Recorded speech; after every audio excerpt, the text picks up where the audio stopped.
So by now we've all either seen, read, or at least seen videos made about this article. And we all know that this article claims that the rise of single lonely men is the result of women building healthier relationship standards. The problem with that, it did not cite any sources to back up the claim that women are having healthier dating standards for themselves. What the author did state is that he asked women on his TikTok what they thought about men and relationship standards. Now, I'm not a scientist, but that sounds like a very deceptive research method. And so, as an MRA on TikTok, I started tagging him not only in some of the content I've made about his article, but some of the content some of my peers have made about women and their toxic behavior and how they manipulate and gaslight men. But instead of engaging with me, he blocked me. Rather than engaging the flawed research methods he used or the problematic nature of the article he wrote, he blocked me. So I decided to go on my backup and see if he was saying anything behind my back, and he's doing something. Just to remind all my brothers out there that women have free will and they owe us nothing. So, I don't know. Do better.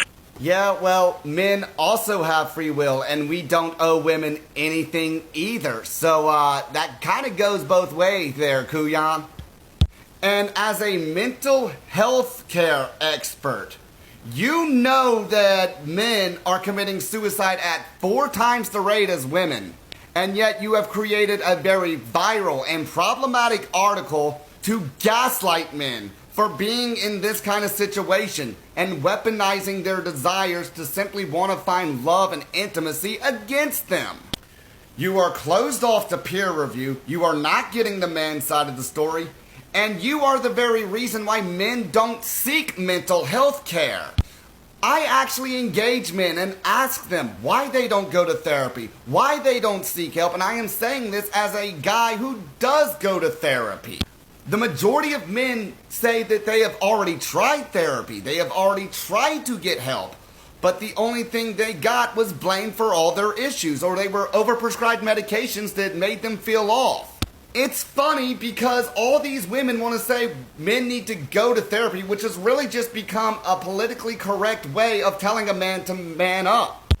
At its core, you're still telling a guy you don't care about his emotions and you want him to bottle up and take it elsewhere. And yet, when it comes to men's mental health care proves time and time again, they do not care. Looks like we're on our own, fellas. Who wants to go to the strip club?